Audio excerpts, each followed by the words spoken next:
Hey, it's Beth, and today I'm going to tell you a story from the first time that I went to Japan. And before I went to the doctor to get a Japanese encephalitis jab, and they were like, alright, that's £200. And I was like, £200? Actually, no, I think I'll be fine.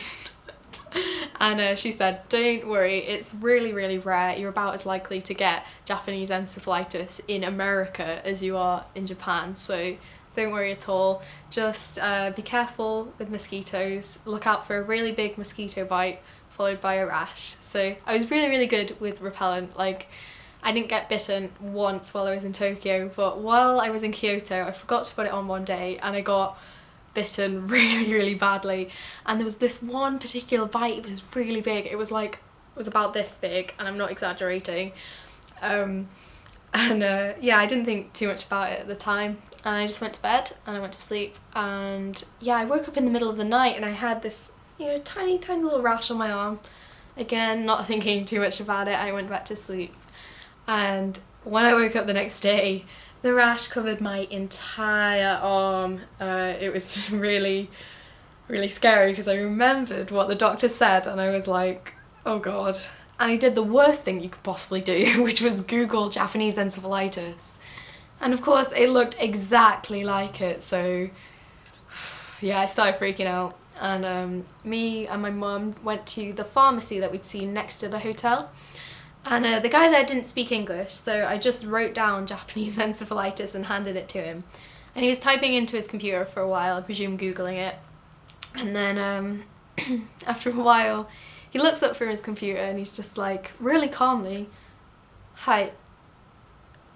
And yeah, I didn't know much Japanese at the time, so I just like pointed at my arm and I was like, "Japanese encephalitis?" And he just went, "Hi." And I was like, what? And of course I forget every possible useful Japanese word in this situation, like, I don't know, hospital. But somehow I remembered the verb to die. And I didn't conjugate it or anything, I just went, "Shinu?" And he was like, "Hi." I was like freaking out, and I didn't know, I didn't know how to like call an ambulance or anything, so I just went, "Doko?" And he went, "Choto mate."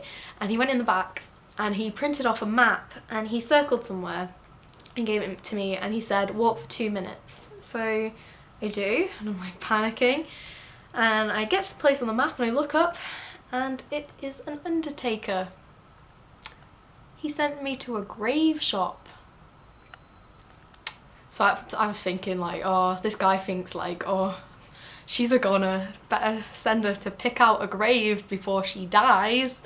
Yeah, so I was really scared. I just looked at my mum like, oh, I don't even know what kind of grave I want. And we went back to the hotel where they spoke English, and we went to the lady at the counter and she called a hospital and she found an English speaking doctor. She put us in a taxi, told the taxi where to go and everything.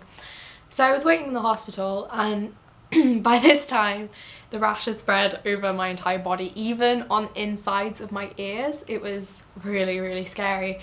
And I go to see the doctor and he asked me like a whole bunch of questions, like, what have I been eating, what medicine have I been taking, all that kind of stuff. And then he says that he needs to go talk to another doctor for a while, so I was waiting around for a little bit longer, and then he came back and he said, "Don't worry, it's not Japanese encephalitis, you've got a virus basically, and you'll be fine."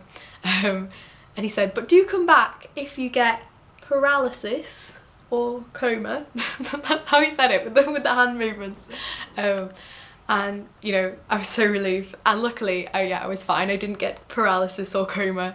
Well, I say fine, but it stayed for about a month and it was like really painful, but better than being dead. Yeah, my mum told me that I would laugh at this one day, and for the longest time that was not true. I'd mostly cry when I thought about it, but I think I'm at a stage now when I can look back at that mental pharmacist sending me to pick out a grave and find it a little bit funny. So I hope you enjoyed listening to my story. If you like this video, give it a thumbs up, and thanks for watching. Bye!